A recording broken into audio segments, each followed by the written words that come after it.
What's up, fight fans? This is Kurt DeVille with Counterpunch Boxing News. And I have to counterpunch a video that I just saw. Boxing Ego. It was a video that was discussing Tyson Fury and what Tyson Fury said about Eddie Hearn and Anthony Joshua. Now, he said Anthony Joshua ducked Deontay Wilder. He was afraid to fight Deontay Wilder. And the way it sounded, he said that Joshua or Tyson Fury finally admits that Anthony Joshua ducked that fight and called both of them a bunch of pussies, him and Eddie Hearn alike, right? So then he starts going down memory lane about who wanted to fight who with the Wilder situation, because that's why Tyson Fury's supposed to finally admit it. Well, to counterpunch that right now, Tyson Fury has said that many times. He said that when he took the fight with Deontay Wilder. When he called out Wilder and Wilder accepted, he was saying the same claim. He was saying that, hey, Joshua was scared to fight. Joshua was a coward. He's a chicken. Remember? Chicken! Joshua, chicken! So that's what he was doing.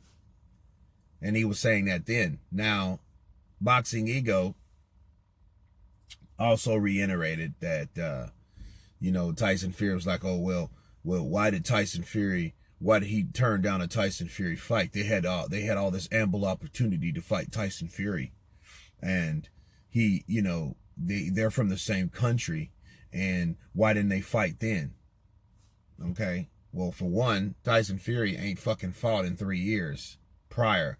When Joshua was fighting Klitschko, the person that he's supposed to rematch, but he failed drug tests, and he admitted to himself that he wasn't even ready to fight Deontay when he did that fake jump in the ring shit. He wasn't ready. He was in all types of shit, and that was after he pulled the plug on the Klitschko thing. Now, how do we know with Tyson Fury that wasn't deliberate? We don't know that. And I got an igging suspicion that that shit was deliberate, because going into a rematch with Klitschko, I don't think he really wanted to do. But he didn't admit that per se. But he did admit that he wasn't ready to fight Deontay Wilder at the time, which was shortly after that. So if you weren't ready to fight Deontay Wilder, what you call and claim a dulcer, you sure the hell ain't ready for Klitschko in a rematch. Because Klitschko was ready, and Klitschko was focused enough to beat that ass. And Klitschko's in rematches, they don't play. Okay? So that's something that I want to add to it. He dropped out, didn't fight for 3 years.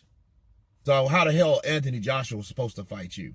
And then when he did come back, there was talks of a fight. Joshua didn't want to fight him because he's like, dude, what kind of shape are you in? I don't want to beat you up. And then everybody will say and won't give me credit for that fight. And then he asked Eddie Hearn for 4 fucking tune-up fights. But he took 2 because Eddie Hearn said, no, you're not gonna fight for it. We're not gonna pay for fucking 4 tune-up fights. We're not gonna just give you money to fight 4 nobodies like ESPN did. Okay? Like whoever Frank Warren did, because of course you had Safiri, and then you had Pianetta, right? Bums. Right? What he would call dulces. But you won't hear that. You won't hear him calling them dulces because he fought them. Right? But anyway, they were tune-ups nonetheless. Now, also, we can ask the same question for Wilder. Why didn't Wilder fight Charles Martin, Prince Charles Martin, and Prince Charles Martin had a fucking belt? He was an Al Heyman fighter too. He's still an Al Heyman fighter to this day. So that fight could have been easily made. Why didn't he fight him? That was in his own country. He had all this time to fight him before Charles Martin went over there, right? But see, not everyone's foolish and slaves to a certain network or promoter like some of these fighters are. I do think some of these fighters, they do have a say-so, and some of them don't. Honestly, I think, and in some of them they have, they have loyalty or they obey or do what they're supposed to do, while some of them, like Gary Russell, Mikey Garcia, Danny Jacobs, and Charles Martin, they pretty much, they do what they want to because their manager thinks outside the box. They don't really follow that. They follow the money, which is the smart thing to do. There's nothing wrong with dealing with Al Heyman. Okay, that's not the problem. The problem is when Al Heyman gets so much stick because the same fighter or different fighters are doing the same things. They're not taking fights. They're not accepting big, huge paydays and to fight the best guys, and then instead they go fight somebody else. And it's like, okay, well, what the hell? Okay, now that's the problem with Al Heyman. Now, Deontay could have done that to counterpunch what he said about Joshua, and then he says, well, Eddie Hearn, he wanted the fight between Deontay Wilder to be in the UK. Yeah, of course he wanted the fight to be in the UK because Joshua's from the UK. Then they have Wembley Stadium. They'll sell out big. They'll probably break records like the second Ruiz fight did. You know? But then, well, why is it that they offered him $50 million? And there's a $50 million. Everybody that has common sense knows if you don't want to sit down about an offer that you offered the other side, that shit can't be real or it's not legit. And it's definitely not professional coming from a fighter that sends an email to a promoter. You know what I mean? And you know what's looks so tacky? They knew that Deontay Wilder was going to send that email, so they're just as bad too. So they need to get their professionalism checked, their credential checked. And I'm talking about all of them. Because if you knew that was coming from Deontay, well, I'm going to do it to him. Because here's the thing. If you're a fighter and you're Deontay Wilder, he's the fighter, right? Why would you send it to the promoter? If you're a fighter, why don't you, if you want it, because this was supposed to be a personal thing, a personal email. It wasn't disrespectful or anything like that, but he sent it to the promoter. If he was a man about his word, he should have CC'd Anthony Joshua. Now, I know Eddie Hearn pretty much speaks for Joshua, but, you know, he emailed Hearn and then, not inboxed Anthony Joshua. He put on he mentioned him on Instagram. And Anthony Joshua was like, let's roll. So I don't see what the big deal was, okay? But when the negotiations tried to go into actual negotiating the real shit, they were like, no, you gotta agree to the terms without knowing what the terms were. We knew, come on, man, who's gonna do that in their right mind? No, you know, people won't do that shit for $50,000 if they don't know what the terms are. I mean, if you're smart, but you know, whatever. You know, that's the 50 million thing. And then he said, well, and then because it was to be in America, but what does he do? What the date in Wembley? The Wembley date. You know, who says there was a Wembley date? Anthony Joshua said there's a Wembley date, you know? And he's questioning if the Wembley date existed at all. Now, because he said, well, why did he come over here and fight Jarrell Miller if that was the case? Because by that time, Deontay Wilder had already turned down that money. In fact, he turned down the $120 million DAZN deal in March of 2019, like March 15th. He turned it down. So around the first week in March, they had that DAZN meeting. Deontay turned it down on the 15th of March. Okay, he fought the 18th of May by knocking out Dominic Breazeale, which was his mandatory. But get this, Tyson Fury turned that deal down with him like February 18th. Okay, and told him to get his profile up. He's not gonna fight. You know, get your profile up. You know, you can't afford this. He gave him an offer then. That offer was going to be shit, man, the rematch. And Fury was right to do it because it's all about the money at the end of the day. Especially if you look at money as a form of donating it. Even if he donated it or not, people, he still looked at that money as so less of money that it wasn't even worth having. He would rather donate it. That's what he really meant. I'm donating my money all to charity. Well, the money that you will receive, because you knew it really wouldn't what he was accustomed to of getting big fights, you know. He knew that fight wasn't a huge fight.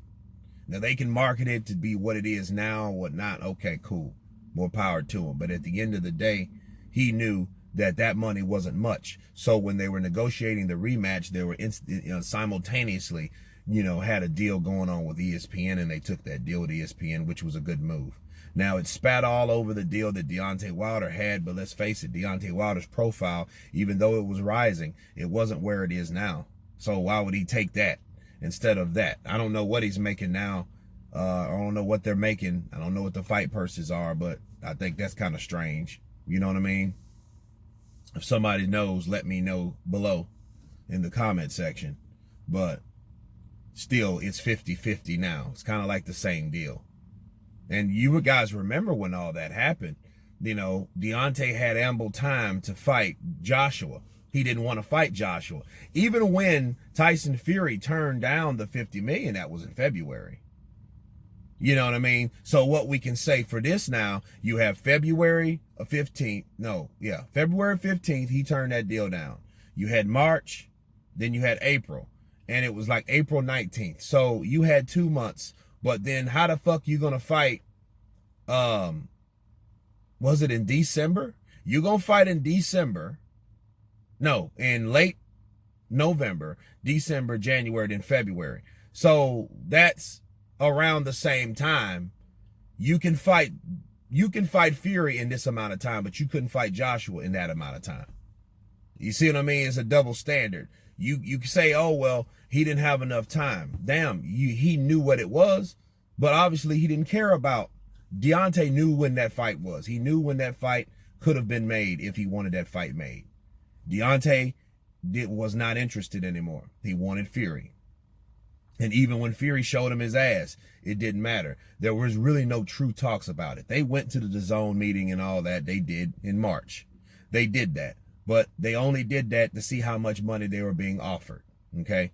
And then they counter-offered, and Showtime paid them that money, and then Showtime turned around after paying him that money and seeing how poor that Showtime event was, they dropped Deontay Wilder. Now Deontay Wilder's fighting on PBC Fox.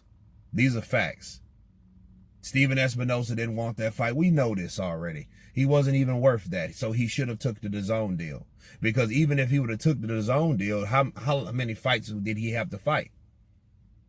The devil's in the details. I remember when Anthony Joshua said that. But what he said didn't make any sense because the devil's in the details. Hell, there were no details about the $50 million. At least there were details for Deontay Wilder because he was sat down and they explained it to them. Like, hey, this is what it is. This is what we're offering you. This is what you're going to do. And this is what you're going to get. You know what I mean? You can do this. You can do that. What do you say? They don't have to kiss your ass when they're offering you that much money. I'm sorry. You don't have to be a dick, but I doubt he was being a dick, But at least they got to sit down. So you have people like Boxing Ego, and you say, well, man, why are you talking about Boxing Ego? It's not that. It's when you have a person that has a large platform and they're talking about, they're saying certain narratives, someone has to counteract that. Someone has to have the balance and say, like, no, that didn't happen this way. Because of some deep-rooted shit he has with Anthony Joshua. And I think he just doesn't like, white people overall, or especially white people in power. He pretends he's not the LDBC, but he's affiliate. You know what I mean? He's an LDBC affiliate, And so he talks the race shit, pulls the race card a lot.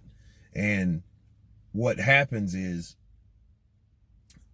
Anthony Joshua flagged one of his videos because he used some of Joshua's content. And I found this out. And that's why he doesn't like Joshua, okay? He doesn't like Eddie Hearn anyway, but he doesn't like Joshua because of that fact.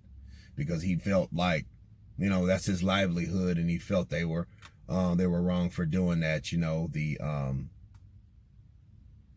What was it? What's the act where you can use people's stuff? I don't use people's shit.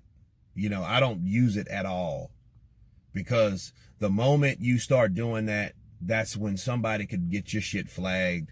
And who has time for that? I'd rather not do it. People say, oh man, why don't you use videos on your channel?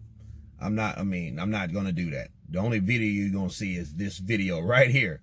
You know what I mean? It's not going to be, oh, someone flags you and then you got to wait until they unflag you and they got to look at it. And, you know, it is times where somebody has flagged my video as inappropriate or something like that. That video's still running. So it takes a whole lot of, it takes them a while. They say the first 1,000 views, but that's bullshit. They do it when they want to. So in other words, I don't have time for that type of shit, you know? So, but back to Joshua, Team Joshua in Boxing Ego. Ego got pissed off and he has a vendetta against him ever since that time. So, that's the angle with that, you know, him and this, you know, natural hatred for Hearn, because Hearn is giving these fighters money. And then he's giving these guys what they asked for. Okay. And I think that's one of those envy things because, you know, of course he's pro PBC and all that. So, you know, so nobody can earn better than the people that he's with. So that's what I say about that. But it's a real trip. So I had to counterpunch that video because people keep rehashing the same old lies. So we have to keep rehashing the same old truth. But anyway, you guys tell me what you think about this video. Of course, please subscribe. And you guys been Counterpunch. Peace.